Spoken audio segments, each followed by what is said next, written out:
To the traveler who discovers this treasure, if you're reading this text now, you must have become one of Miss Adia's most esteemed guests. The bag you find within the treasure chest is an old ration bag of mine. It accompanied me over mountains and hills and across vast empty deserts, sustaining me for several decades. Please allow me to use it to pay you a warrior's tribute, as well as to give you my best wishes. I was once an ordinary mercenary who chose to live and fight in solitude. My reason for becoming a sellsword was simple. I wished to extract revenge on the bandits that terrorized the land. When I was still very young, my family's caravan fell to a bandit attack. My parents, who rode at the head of the caravan, never returned. I started treading this path to eradicate violence and greed, swearing to eliminate the bandits to the last man. I set out to eliminate all the suffering they could cause. My methods were so extreme that even other mercenary groups could not understand my doings. All things as they should be. Eventually, one day, there would be no bandits, or there would be no me. But in a twist of fate, one day I happened to track a group of bandits to their stronghold, an easy task considering my experience. But this time I recognized someone among this group of bandits. Many years ago I had once saved a youth who had lost his parents to the bandits. Though I believed that he'd come to despise the bandits even more than me, I somehow found him in cahoots with them. His hair unkempt and his face filled with relief at being recognized, he knelt before me and begged for mercy, recounting all the horrors he'd seen. And even as I stood there, shocked and flabbergasted, he had stabbed me with a weapon before melting away into the quiet night. Had Miss Adia not rescued me, I'd had perhaps become yet another dry skeleton in these sands. Was there any meaning to the life I had led? Why would a victim of banditry go on to embrace their way of life? Deep within the Mirage, a youth share their story against the flickering fire, their eyebrows knitted in a frown and their eyes full of tears, the lack of dignity, the agony of exile, and the loneliness in living all on one's own. Had I not harbored a burning hatred or inherited a small amount of family wealth, I would have likely become just like them. If the lid won't work, why don't we try our luck with the bottom? Miss Adia's words, as she struggled in vain to open a can, finally allowed me to piece my thoughts together. There are some evils in the world that can only be treated by removing their root causes. I know better than anyone the experience that would drive someone to become a bandit. If I wished to stop them from going astray, I could begin by doing what I can to improve their circumstances. I reckon if it will be a different kind of struggle from beating someone in a fight. It's far less direct, far more difficult, and it requires far more thinking. But I believe it will also benefit from those in need for more. Far more. I believe it also benefit for those in need far more. This is why I don't read out loud. It's all in my head. Anyway, all that is to say, I probably won't need this warrior's ration bag anymore. I will leave it here as a testament to my determination as I set off on a new journey. On my new journey. Oops. Okay.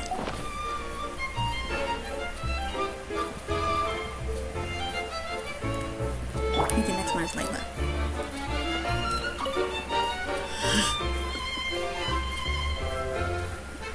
Back.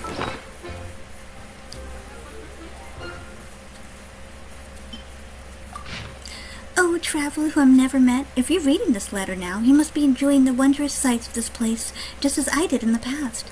May you encounter the sights of your dreams and learn much more from the experience. I can't say this word very well. I am a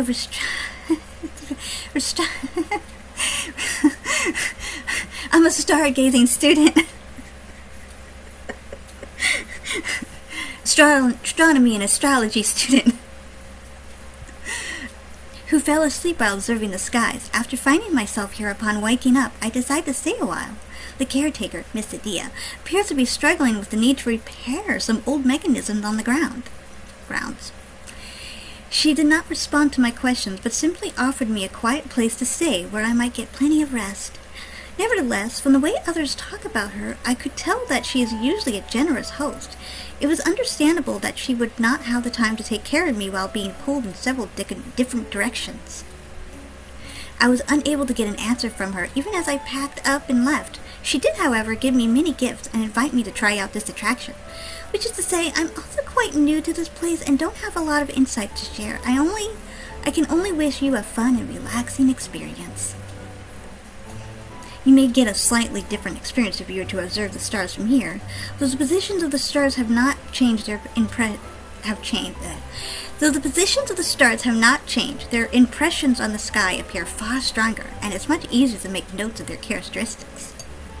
Maybe the special location and my good mood both had something to do with it. After all, our field of vision is far wider here, and the air here is also less dry and more pure than regular air in the desert.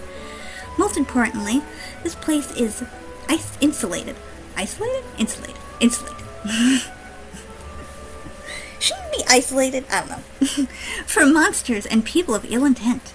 If you ever have some free time, I strongly recommend that you spend some time here to observe the stars. The traditions say that I should leave something here as a testament to my stay, but I don't know what I can leave to you as a gift. I only brought some books, pen and paper with me when I came here, and I'll need all of them to write my thesis. Among the gifts that Miss Adia gave me was a samamora, which she recommended I use to purchase furniture, believing it would add warmth, beauty, and comfort to my abode.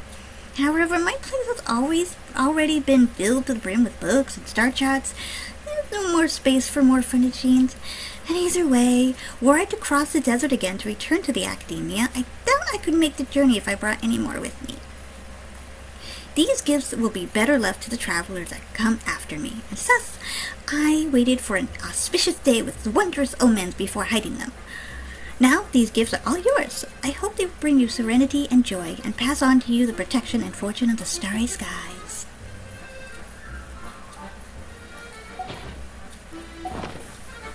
Okay, now I think this story actually involved a girl, but the letter still reminded me of Coffee, so I'm just gonna use them. I didn't want you to sit in that chair. I wanted you to sit in this chair, actually. What? Wait. Oh. Okay, was I seeing a shadow? I don't know. Whatever. Okay, yeah, you can stand there. Sit. Thank you. The wrong button. This one? I'm almost sure Adia said it was a girl, but reading this letter, I'm trying to imagine it, and I don't know. Anyway. Hey there, youngster, or grown-up, or oldie, or whoever you are. I see you found my treasure and read my diary. I'm an inventor and adventurer. Even Miss Adia thinks I'm a genius, you know. Who knows, maybe it was Hazel. That'd be funny. Since I don't have his character, I have no idea what his secret personalities are, so... It would be so funny, though, if it would actually be super cute if it was. This fantastic water park is the furthest place I've reached so far. I've had a great time here. How about you? It's okay if you haven't been having fun. I'm sure you'll be just like me and find even more cool and distant perks to explore in the future. According to Mom and Papa's story, there's a paradise for finches and crystal flies on top of a cloud. I made this kite to find that paradise and play with them. But when I used the kite to fly, I couldn't find that paradise. Maybe it's because I wasn't flying high enough. But that's fine. I landed in the desert, made friends with a super cool, super huge red bird, and even rode for a long way on the back of a huge creature with many legs. I think they called them scorpions or something. Oh, and I also met I met Miss Adia, who managed to convince the big red bird and the big scorpions to turn around and go back to sleep. And after that, she took me to this water park, where the flying balls of water were even more magical than the crystal flies. They gave me tasty apples and assisted me in my search for construction materials. See? Construction materials. Helped me build a new kite, and even took me on to new adventures in mysterious places so that I could see the scenery from super duper high up. Miss Adia said that if I were to become a super famous adventurer someday, then this place must be my first stop, the start of my journey. So, I drew the first super kite that I invented in my diary.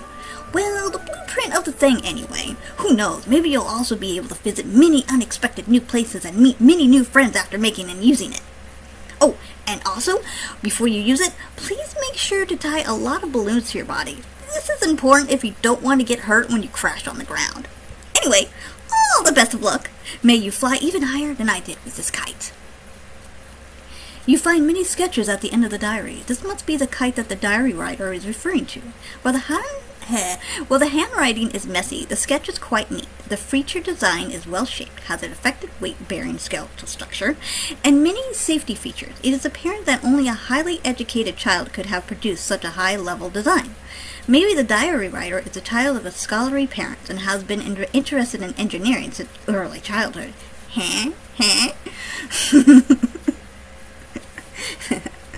Unfortunately, as it has been designed by a child, the kite can also only be used by a child. It is too small, and unlike a glider, cannot support the weight of an adult for an extended amount of time. Maybe it could become the perfect toy for PacMan if you were to dedicate a lot of time to actually building it, using the blueprint as a referent, that is. The process will probably be quite painstaking for the inexperienced. Okay, well, let's see what this one. I want this one. Haha, darn it! You managed to find a more pocket watch I hid so expertly. Well done, bravo, I tip my hat to you. Though someone as obviously talented and skilled as you must have noticed that this pocket watch is made in the shape of Mora, with a thin coat of Mora-colored paint. By market standards, it's barely worth anything. Right now, I'm sure your mood has shifted pretty drastically, and you can't help but think, the treasure that started the whole returning Curios is just a piece of junk like this, and he even wanted people to imitate him? That adventurer who left the pocket watch is nothing but a giant fraud! But don't be so angry. No, I added a word. Allow me to explain briefly. The only reason why Mora has become the standard unquestioned currency of choice, the Mora that circulates across the world, is because behind it stands the great and powerful, without compare, the upholder of contracts, the fair and wise, allow me to omit the next 5,000 words of praise for Morax and say that it is his credit standing behind Mora that infuses it with value. Without his credit, it's just a round piece of metal. Moving on. And behind his pocket watch is my own journey over mountains and rivers, searching tirelessly, millions upon millions of steps taken in pursuit of the greatest treasure of the desert. Dozens of novels would not be enough to tell my tale in full, so I left behind the pocket watch that accompanied me throughout my entire journey when I was yet small. It's definitely not because this is all I have left on me. Definitely not. Perhaps one day I shall become a renowned adventurer, and my fame will spread across Teyvat. Then my reputation will stand behind this watch as well, and you definitely won't feel like you've been burned. Of course, perhaps you understood all this long ago, and you're even stronger than I am. Perhaps you're already a big deal, but even then my logic holds. This pocket watch will be the most ancient memento you found in mysterious. Veluriyam.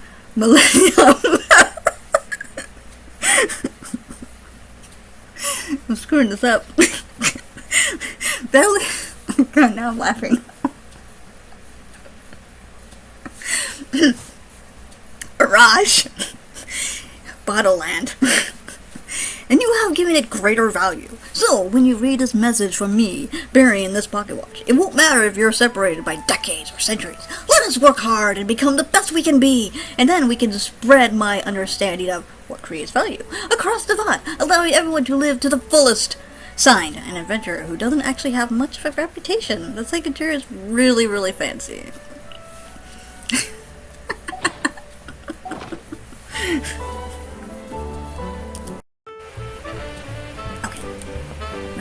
I knew this letter.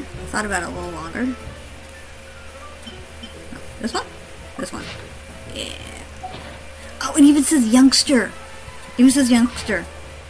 Okay. That is definitely Farazan. That has to be Farazan. That actually fits her. Dare to mess with me? I totally forgot about her. Oh, that'd be perfect if she got stuck here. Because of her story? Oh, man. It's fine. Oh, man. It had to have been her. It had to have